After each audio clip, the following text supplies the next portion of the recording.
Apakah yang dibisikkan syaitan hari ini? Ahli Parlimen Kuala Nerus yang keluar PAS tapi mesra UMNO Datuk Dr. Khairuddin Aman Razali berkata kenyataan bahawa BN adalah musuh PN meletakkan PAS dalam dilema. Beliau berpendapat kenyataan tersebut membakar jambatan yang menghubungkan antara PAS dan juga UMNO.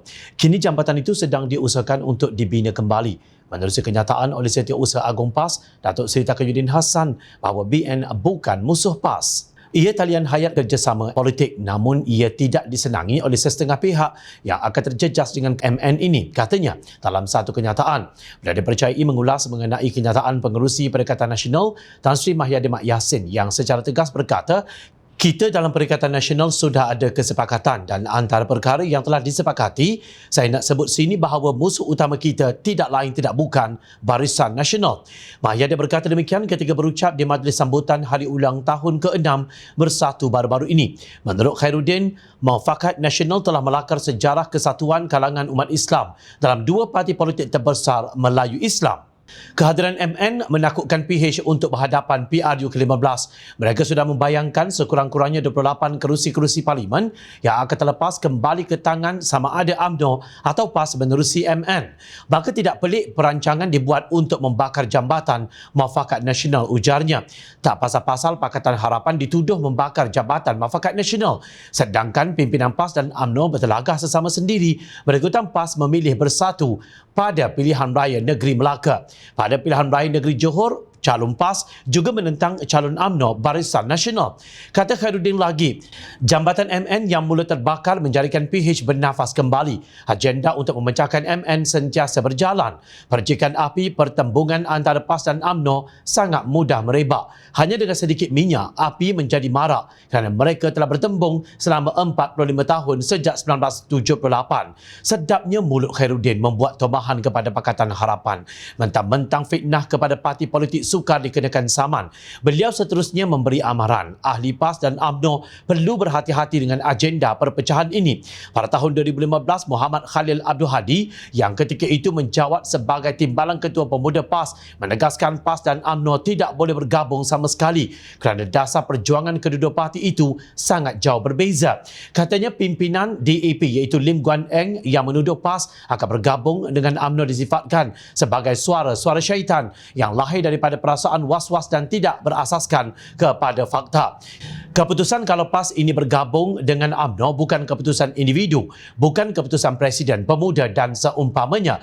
PAS ini sebuah parti yang mana kita ada sistem kita sendiri, diputuskan oleh jemaah, oleh jawatan kuasa, oleh syura, oleh muktamar dan seumpamanya, jelas beliau. Kenyataan beliau masih boleh diakses dalam portal bulletinonline.net. Ini suara-suara syaitan yang mana tidak berasaskan hujah dan fakta, tetapi semata-mata untuk memburukkan pihak-pihak tertentu. Demikian katanya dalam satu wawancara dengan pihak media di Pejabat Perhubungan PAS Terengganu, Khamis 28 Mei 2015. Ketika itu beliau menafikan dengan keras bahawa PAS akan bersama dengan UMNO. Kini apa yang disebut oleh Guan Eng ternyata benar. PAS membentuk kerjasama dengan UMNO secara rasmi menerusi Muafakat Nasional pada 14 September 2019.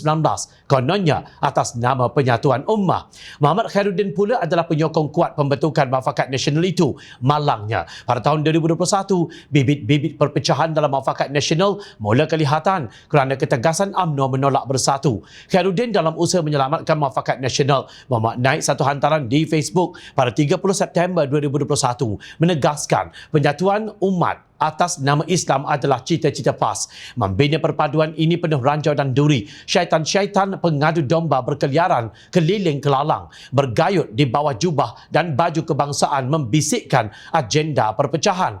Usah terpedaya dengan bisikan bahawa kita sudah kuat, tidak memerlukan rakan untuk saling memperkuatkan. Ketamakan selalu menjadi punca kerugian besar, penuh penyesalan di hari mendatang, katanya. Namun apabila pilihan raya negeri Melaka diadakan pada 20 November 2021, PAS meninggalkan UMNO untuk bersama bersatu. Jika diteliti daripada kenyataan Khairuddin, mereka terpedaya dengan bisikan syaitan pengadu domba. Kini pimpinan PAS dan Bersatu bertelagah pula kerana masing-masing tidak setuju siapa musuh utama mereka. Pemimpin PAS kata musuh utama mereka ialah Pakatan Harapan, bukan Barisan Nasional. Manakala pemimpin Bersatu pula kata musuh utama Perikatan Nasional ialah Barisan Nasional. Adakah kali ini ia fenomena bisikan syaitan juga? Demikian sikap pemimpin yang merencana langkah syaratan. Pada hujung Februari 2020 dan menjatuhkan Pakatan Harapan yang dipilih rakyat. Umat Islam diajar bahawa sifat hasutan syaitan tidak terarah pada satu kejahatan khusus. Jika syaitan tidak berjaya membisikkan atau menghasut satu kejahatan, ia akan berpindah untuk menghasut supaya melakukan kejahatan lain pula. Kerana bagi syaitan, semua kejahatan adalah sama. Jika pemimpin Islam imannya senipis kulit bawang, begitu cepat terpengaruh dengan bisikan syaitan, apalagi yang rakyat boleh harapkan daripadanya.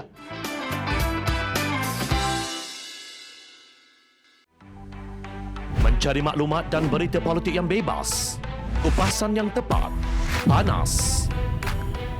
Dapatkannya secara eksklusif hanya di Jom Channel. Komitmen kami, pentasan berita Isnin hingga Jumaat. Berbicara dan isu semasa, kami garapkan secara langsung. Panel-panel berkaliber dan profesional. Interaktif, pandangan anda kami raikan. Jangan lupa bersama kami di setiap hujung minggu dalam edisi khas mingguan.